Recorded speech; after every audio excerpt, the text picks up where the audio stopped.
It's time for another episode of the Cattle Innovation Station podcast. I'm your host, Baxter Whitworth, and as always, joining me today is your other host, Paul Hayes. In this episode, we're going to be discussing the importance of advocating for agriculture and how to advocate for agriculture. Our guest for this episode is Mr. Tucker Brown. How are you? Hey, I'm good. Thanks for having me on, guys. Yes, sir.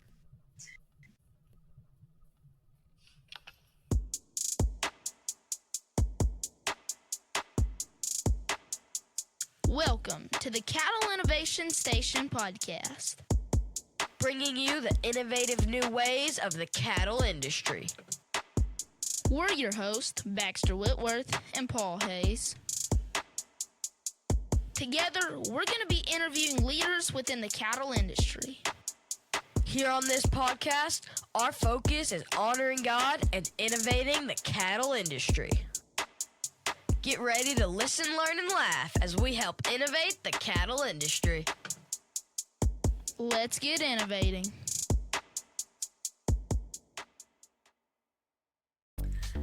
EP Cattle Company. Owned by Eddie Wilson, EP Cattle Company is home of Sir Rouse Handshake. Rouse Handshake is a sound-structured, heavy-muscle bull that is really bold-ribbed. So it comes with no surprise that he is a Fort Worth and San Antonio Junior Show Division Champion and Rio Grande Valley Open Show Division Champion. He is a grandson of BRC Noble and JDH Shank Manso, and is also a great-grandson of Mr. H. Elijah Manso. You can contact Eddie Wilson or Nicole Wilson on Facebook at EP Cattle Company. So remember, if you're looking for some well-performing, registered Brahman genetics, contact Eddie Wilson on Facebook. Okay, so welcome. We're here at the Beef Cattle Short Course at Texas A&M, and we're happy to get an interview in with Mr. Tucker Brown. And we're really excited. I'm sure, maybe not all of you, but a great crowd of you know who Tucker Brown is. He's on how many social media platforms are you on? Maybe all of them. Maybe all of them. 4 or 5, anyway. So I'm sure you've seen some of his videos. He makes some pretty funny videos, but he also makes some pretty informative videos too. So he covers both aspects of that. So since we're here at the Beef Cattle Short Course and we have our waters, do you have your water? You got the water bottles in? Can you tell us the story behind how the R.A. Brown Ranch water bottles? The water bottle story. The water bottle story. Yeah, so the way we sponsored the Beef Cattle Short Course, which we love, shout out to them. They do a phenomenal job of making an event that people want to come to. And so we supply the water for our sponsorship, and it's got the brand on the water. Well, last year, as we shipped it, it was supposed to be here the Friday before Beef Cattle Short Course. So it didn't make it on Friday. We paid for the 3-day shipping, and it was supposed to be here. Didn't make it here on Friday. Call them on Saturday, and we're like, hey, where's it at? They're like, well, we actually don't know. It got lost in shipping. And so we were like, what do you mean? That's helpful. Yeah, what do you mean? And so they end up finding it. They're like, oh, okay, it's somewhere in a warehouse in Waco, and we can get it there on Tuesday. We were like, we need it there yesterday. And so what ended up happening, social media actually came into play on this, is that so this water company didn't want to help us, or the shipping company. The water company wanted to help us, but the shipping company didn't really want to help us. And they're like, well, you can come pick it up if you want. I'm like, come pick it up. They're like, yeah, we close in about 2 hours. And Waco's 4 hours from us, so we're not going to make it. So I kind of do a Hail Mary, and I message a guy that I know. He goes by the Cattle Guy on social media. Brian Fireball, he's a veteran now cattle rancher. And I called a couple guys, the Bar 7 people too, Cody Archie, who's going to be here. Have y'all met them before? It'll be a good opportunity. It'll be a good opportunity if you haven't, because they're really cool people. Called both of them, messaged both of them, and they were both like, yeah, how can we help you? I'd be glad to help. I'll hook up to a trailer, go grab the water. The cattle guy ended up being closer. He goes and picks it up, hauls it down here, and I mean, he makes it here on Sunday evening, the day before this is supposed to happen. And I think that just goes to show like the power of social media, but also just the the network is so important, and then just the kindness of the people in the industry. And I love that. That's great. Okay, Paul, now we can get to know our guests. I just had to get in a quick story. Yeah. Well, that was great, and something I always like to ask somebody. Just get to know you, get to know places you've been. Okay. Where's your favorite place you've ever visited? Oh. Is this the trick question where I'm supposed to say Texas A&M? No, you can say that if you want, but you can say wherever. Let's see, favorite place I've ever been. Well, some of my best memories come with my family, and one of the most special times that I can remember is the first trip I ever took with my wife. We went to the Bahamas, and I'd never been to any island like that, and just being out of the country and getting to spend that special time with my wife, and the ocean was just beautiful. I'd never seen anything like it, and we were able to go scuba diving and just all that new experience. New experiences are so memorable for me anyway, and then I get to do it with the people I love. Like that was my favorite. That's my favorite place I've ever been. People make it important for me. Absolutely. That sounds great. I've never been to the Bahamas. That's definitely on my list of places I want to go. Put it on the list. Yes, sir. And then we know that RA Brand has a branded beef program where y'all sell beef. Uh-huh. And y'all sell steaks. And I'm sure you love steak. And I love steak. how do you like your steak cooked? Oh, I'm a medium rare medium guy. I'll eat it however you cook it, but my favorite, medium rare medium over a mesquite wood fire. Yeah, that's my favorite. What cut? I'd have to say ribeye probably. I like a good fillet, but I just love the flavor of a ribeye. Ribeye just has so much more flavor and way more for me to eat too. Absolutely. That's great. Okay, so we have a couple questions that we like to ask everybody every episode because they kind of shape it's a one-size-fits-all kind of question. Okay. So will you tell us about the events in your life that have shaped you into who you are today and brought you to this point? Yeah. Being raised on the ranch definitely shaped the way that I look at things now, and the responsibility of taking care of animals and understanding the circle of life, and that birth and death are a part of that. That was a big obviously a big thing that shaped the way I live. Growing up with my parents and traveling to different conventions and learning to be able to communicate was also a really big one. Kind of with the job that I have today is a super important part. One thing that really shaped me as far as leadership goes, funny enough, it was a basketball camp. And it's called Point Guard College. And it's basically a leadership camp through the sport of basketball. And it was one of the best things I ever did for my leadership and for good for basketball too, but just for my ability to understand people and to want to work with people and how to work with other employers or coworkers or teammates. And that shaped me a lot. And then playing sports shaped me a lot. Learning to count on somebody else. I got to play some college basketball, and that was really neat. A really cool experience for me out of my bubble, and that shaped the way that I compete. And I love competition. Competition's always good. I think it makes the world a better place. That's right. So you kind of have. Did you show when you were younger? I did. You did shows? I did. I showed Red Angus heifers. That was my thing. That changed the way I did too. That was a whole nother friend group that I had of learning to communicate and working with the people who were stalled next to me, or you get to make those show friends that you see at every single show. Right. Absolutely. Yeah.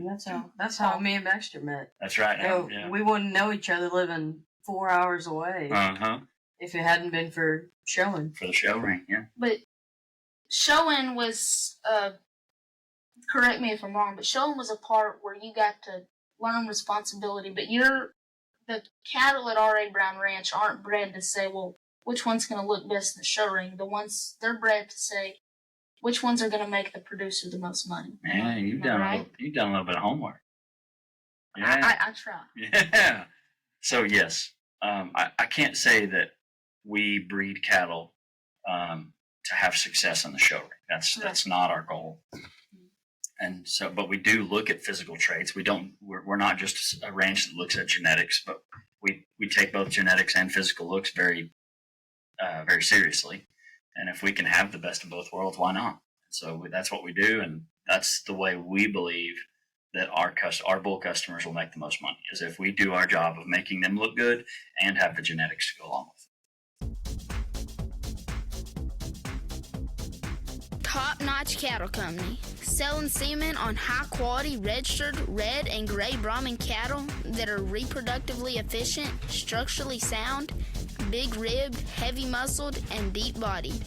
Contact me at 903-649-9155. Again, that's 903-649-9155. Or email me at bbwtopnotchcattle@gmail.com.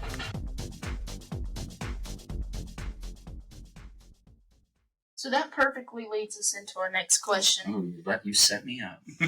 Which selection traits do you think are most important when selecting beef cattle, and why do you think those traits are important? Well, I think the first one that's the most important is matching the cow to your environment. And so selecting, I think breed selection is important for your region. And that's for us, we say that's the number one rule of matching that cow to your environment. And if you're in Southeast Texas, if you're in Louisiana, if you're in Florida, that Angus cow doesn't fit that environment very well. And so then fertility is going to drop, and that's probably one of the most important things to us is, can we get her bred? Can she get bred every year and on time? So yeah, fertility, obviously, and breed type. Then it's just depends on. It depends is an answer that doesn't explain much, but we like them to have good feet. If we can make them with good feet, if we can make them fertile, then really they can fit about anywhere. And it just depends on our customer's goal, whether they want more weight at weaning, and we can breed for that. If they want more marbling on the grid, then we can breed for that. But we have found that it's easier to sell what our customer wants to buy rather than making what we want to sell. Right. And so listening to our customers has always been an important part of our success. So what ways do you listen to your customers? How do you get feedback and information on what they're interested in buying? Most of it's, honestly, at things like this, at Beef Cattle Short Course, and seeing the guys who have bought our bulls, for years, and ask it. Hey, how's that one bull you bought? How are those 10 bulls you bought? And if you ask, they're pretty quick to tell you the bad things.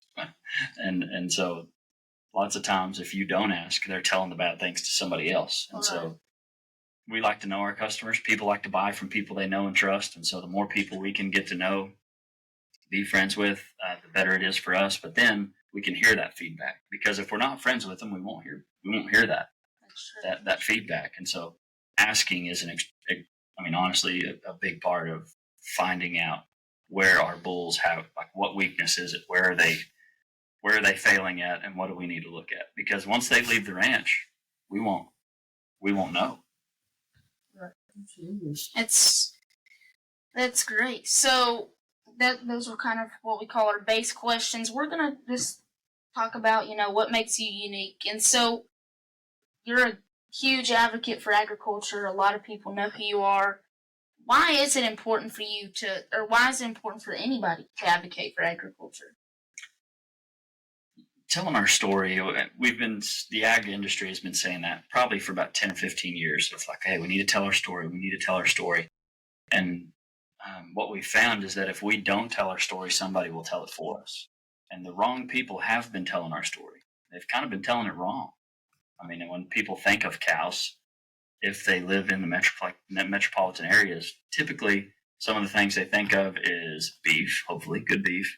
But then some of the other things they think about might be climate change or methane emissions, carbon sequestration, and those things aren't those are not what we want them to think of.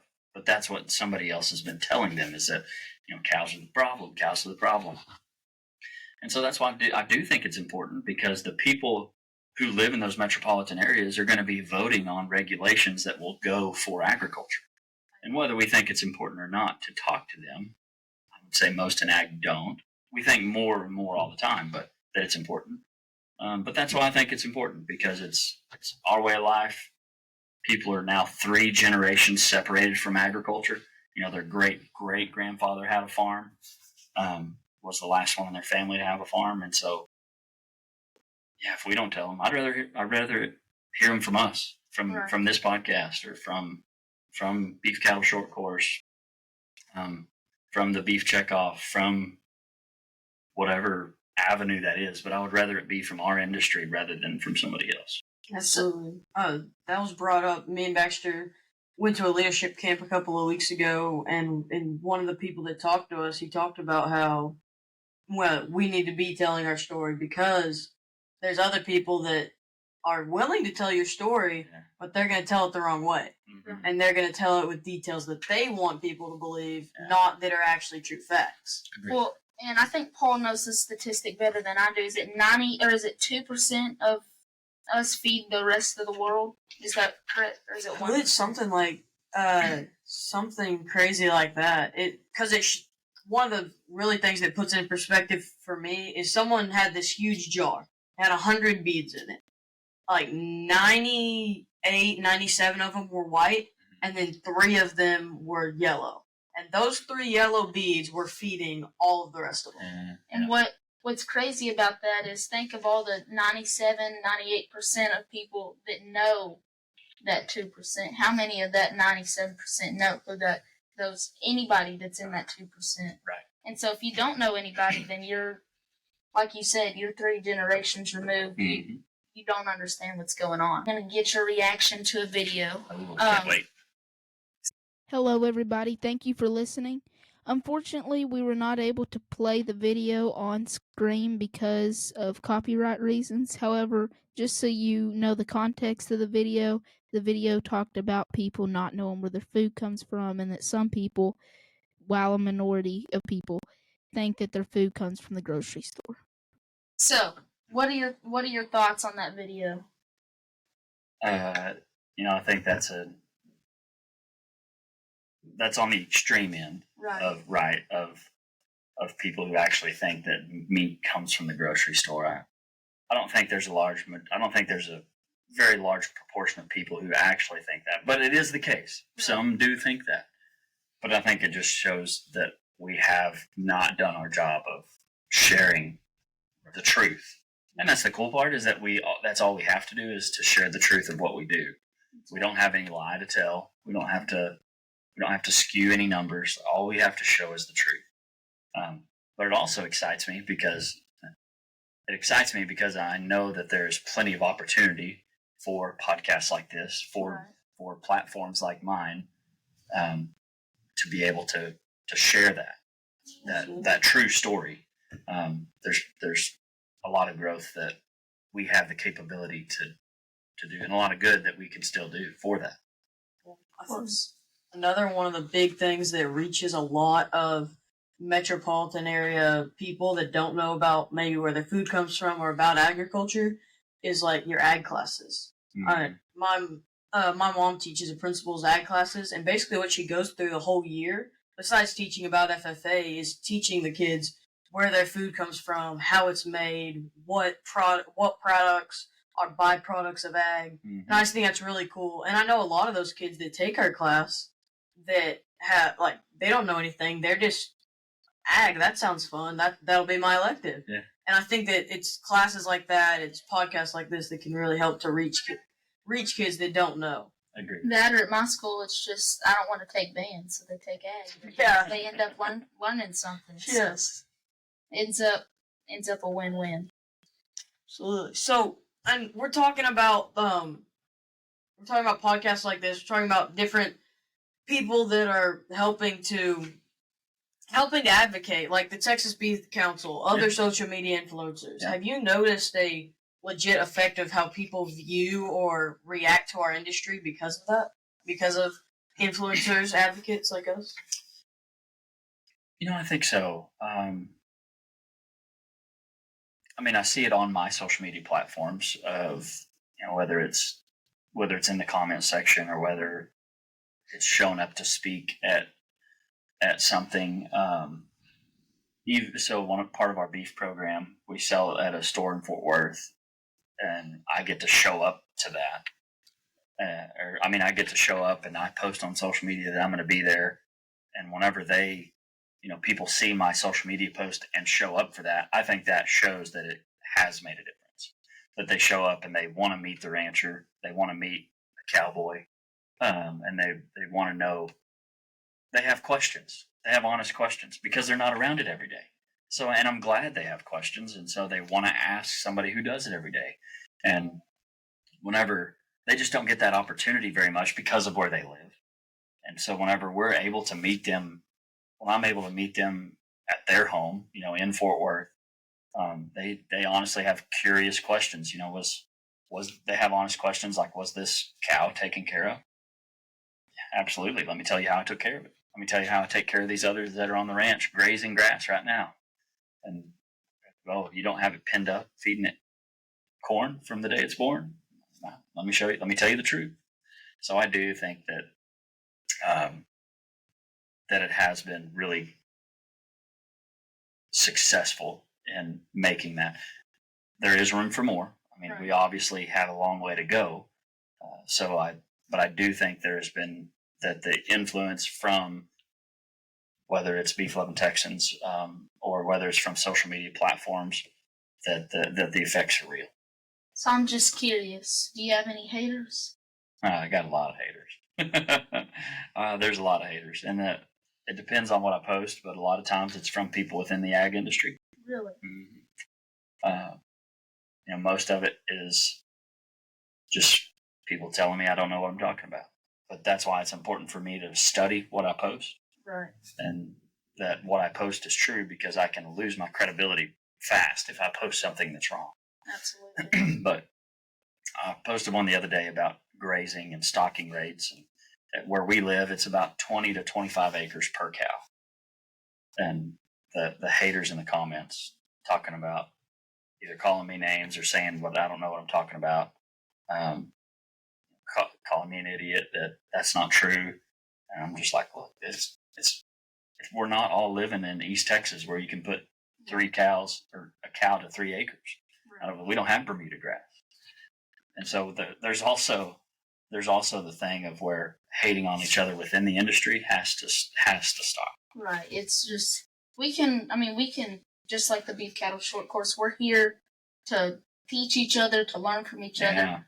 We're not here to drag each other down. And say there was something where, I'm not saying there would be because you're pretty smart, but say there was something where you could learn something. Yeah. It's better for us to just work together to get to a common goal of feeding more people on less land than tearing each other down. Yeah, I totally agree. That's never going to work because I could be wrong, but I don't think it's going to be an easy task to feed more people on less land. No, yeah, we got a challenge in front of us for sure on that. But if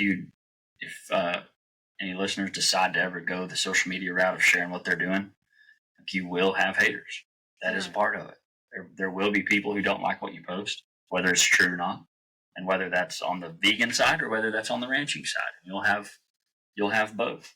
But I'm a people person. Like, I love to love on people and be liked, and so those hate comments were tough at first.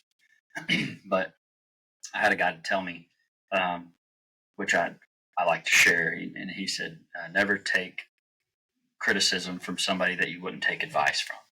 And so I've really taken that to heart, of if it's somebody on social media that is clearly that I would never ask advice from, like, I'm not going to take their criticism. I like that. That's Criticism basically is advice. A lot of people Yeah. a lot of people refer to criticism as constructive advice. constructive criticism Yeah. is advice, but Yeah. it Just plain just criticism. just depends. Right. No, I do like constructive criticism.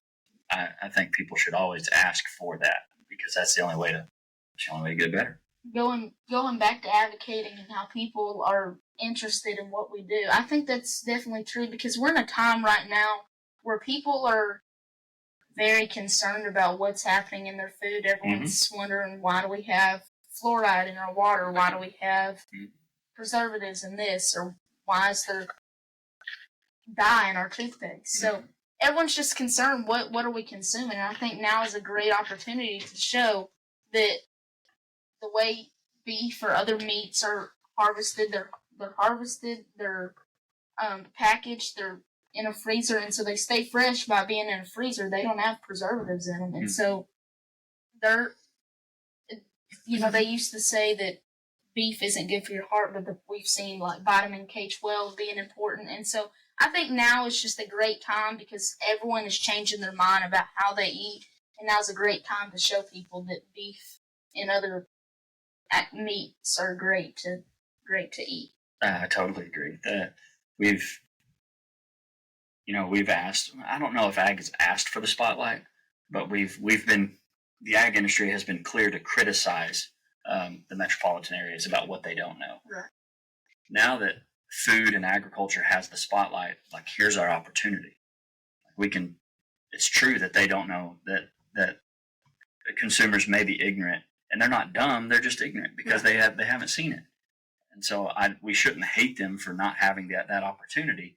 But now we have the spotlight, and if they are interested, let me tell you the truth. If beef is good for your heart. There's lots of data. Here's the data that shows that it's really good for you.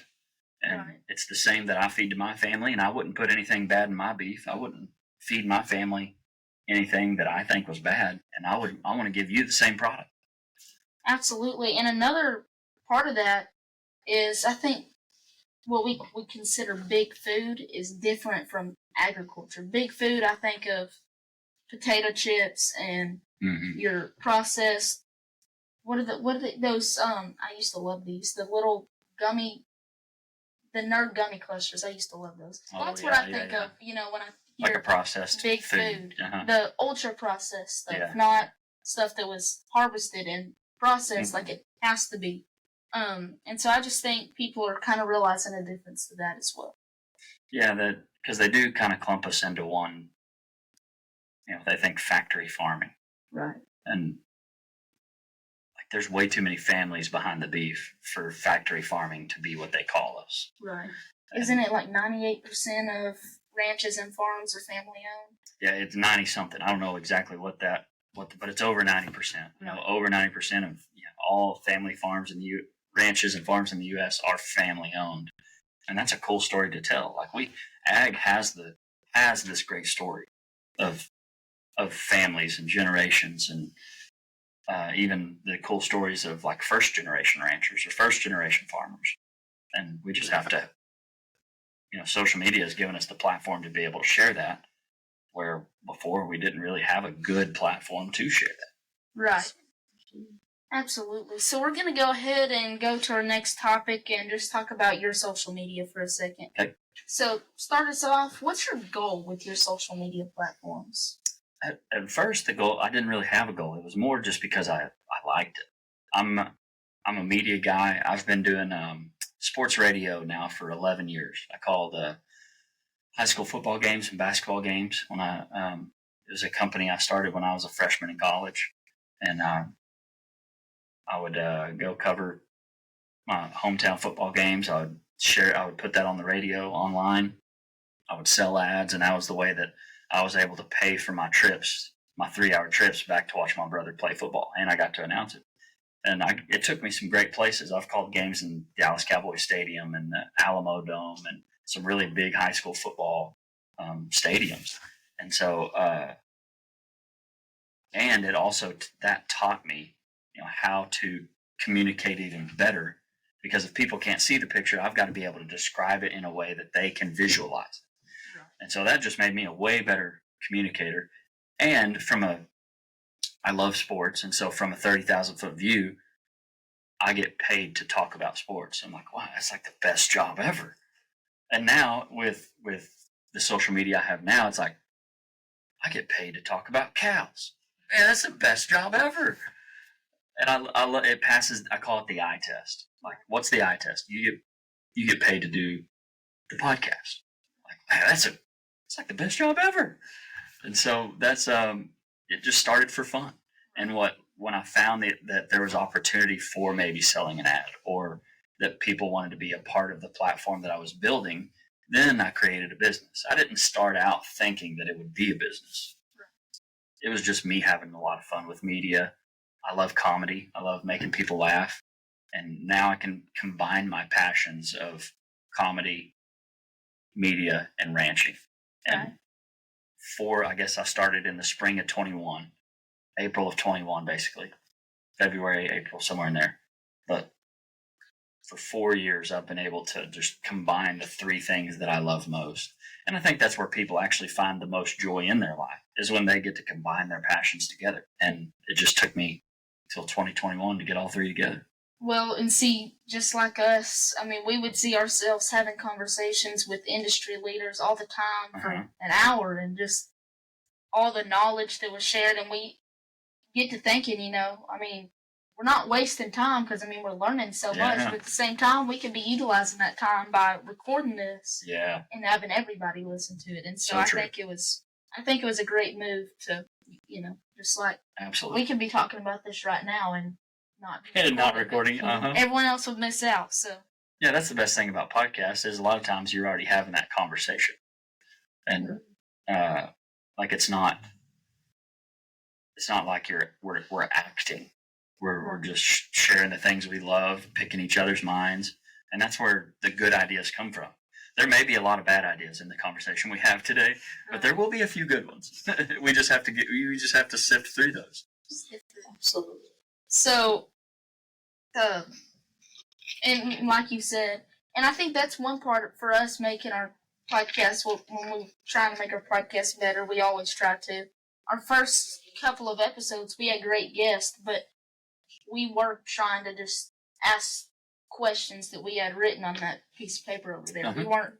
I mean, we've barely even asked the questions that we have written down right now. We're just having a conversation. Yeah, but going with the flow.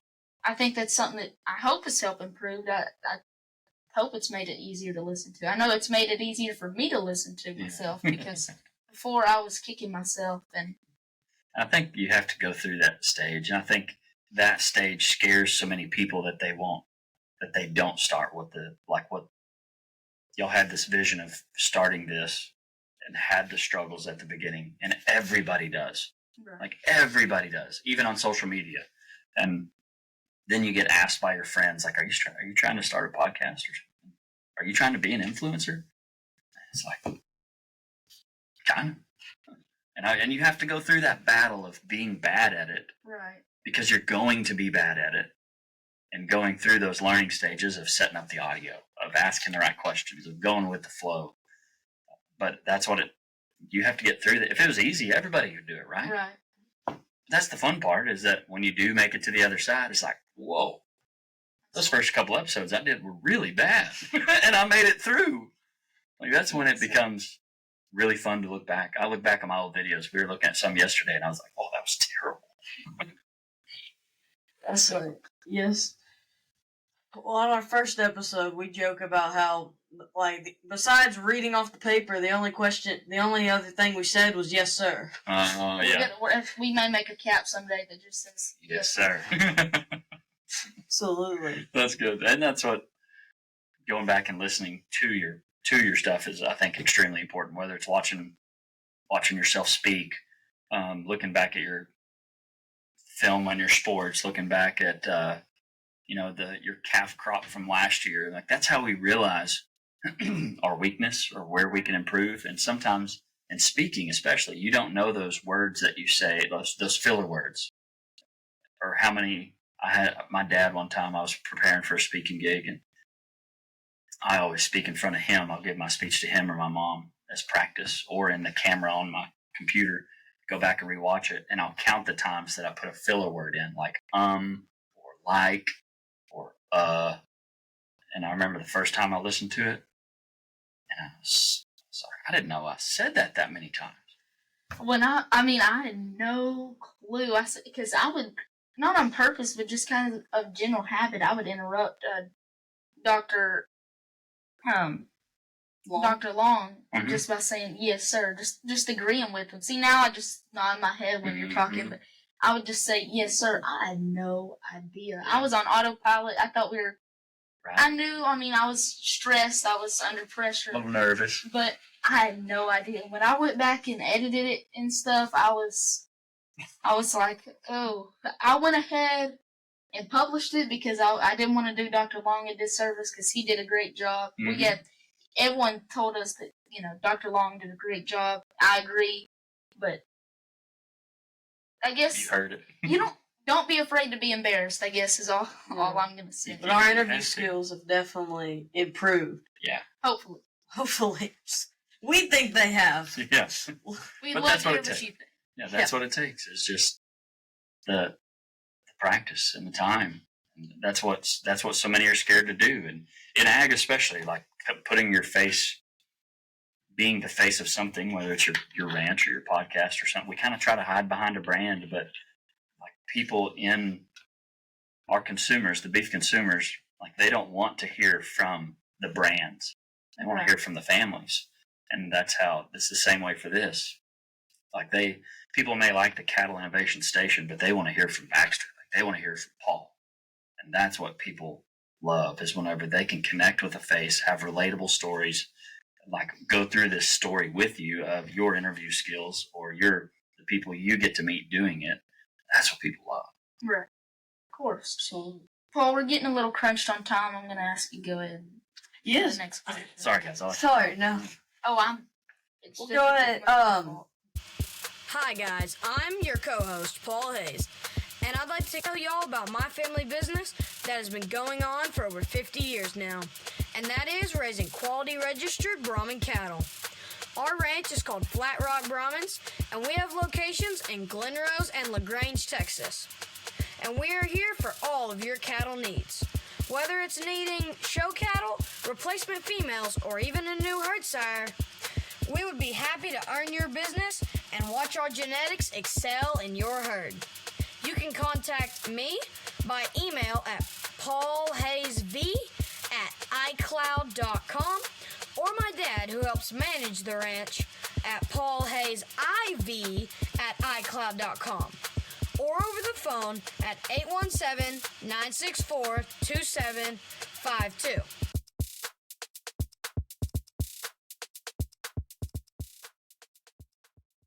Talking about your social media again, could you give us your best guess on what your main audience is, and maybe what audience you want to reach the most? Yeah. So I, just like us talking about going back and looking at old videos, like it's important for me to see my statistics and the people where they're viewing it and how many. So I have a little over 600,000 followers. I'm getting close to 700,000 on all the platforms that I have. Just a And couple. just got a few, and those most of those followers, they actually are, most of them in Texas. Not most. The biggest percent is from Texas, but they come from Dallas, San Antonio, the other big cities that mostly from big cities, Atlanta, well, one in Arizona. I can't think of it right now. Anyway, one big one in Arizona. New York City is another big one, and I don't know why it happens to be those places. I mean, I know it happens to be in Texas just because those are the Right. places I visit most. There's the most people I know, but they do tend to be from the larger cities. So I like to think it's people who are on the edge of agriculture. So they live in the suburban areas of the metropolitan areas, and they do drive by a cow every now and then, and so they're just in touch with ag enough to like want to know more. Is my thought.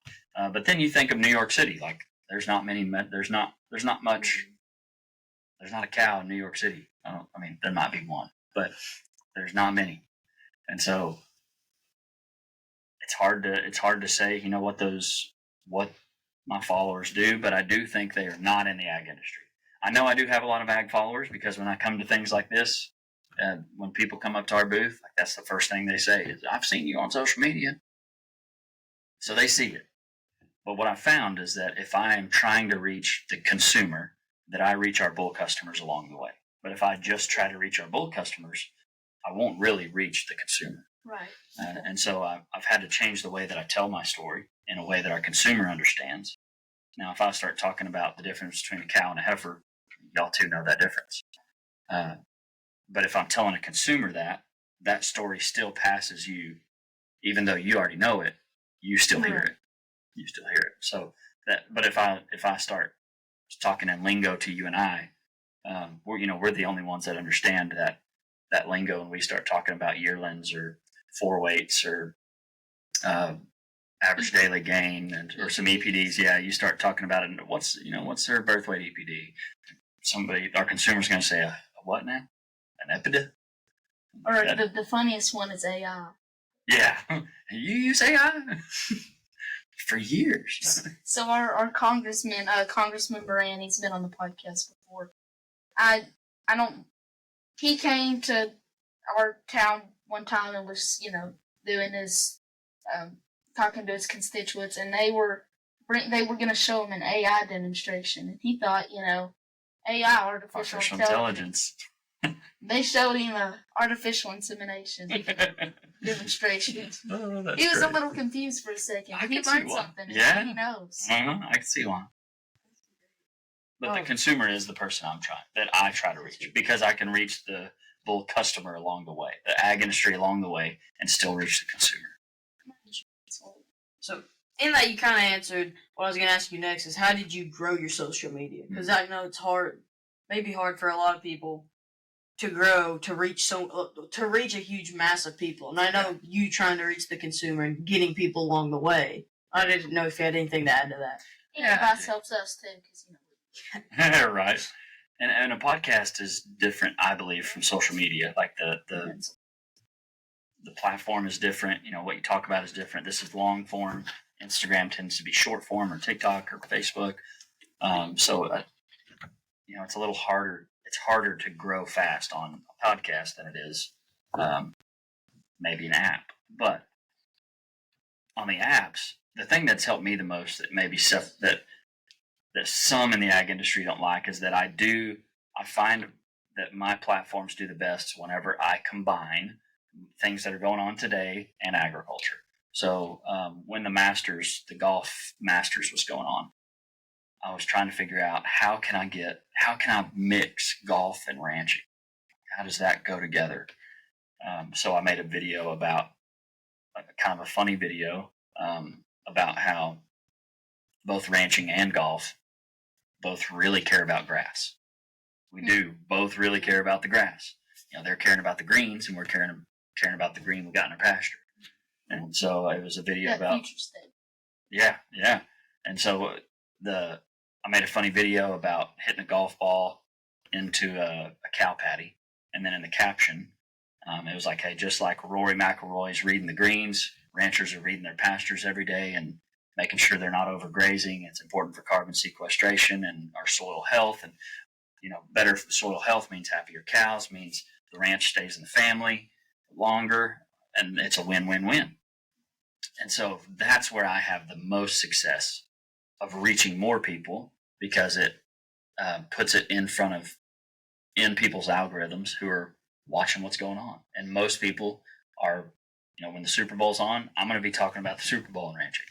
When president elections are going on, I'm going to be talking about, I'm going to be blending somehow presidential elections and ranching. So that's how I tend to reach the most people, because they're more willing to listen to that.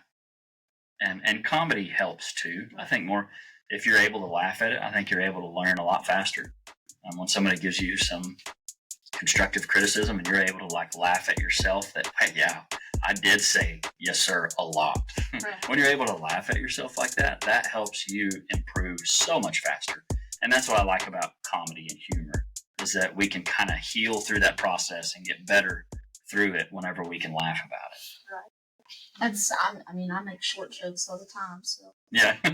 you can ask Paul. Typically after he makes one, but it's okay. Yeah. Anyways, we need to go and wrap this episode up. We'll be back with another one. Thank you for listening, and until next time, keep innovating the cattle industry. Signing off. Hello, guys. Thank you for listening to the Cattle Innovation Station podcast. We want to make this podcast better. So if you would, please like this episode and leave us feedback in the comment section. Something else that helps make this podcast better is when you respond to the polls. So if you're able, please respond to our polls. Help us make this podcast as good as possible. Thank you, God bless, and have a good day.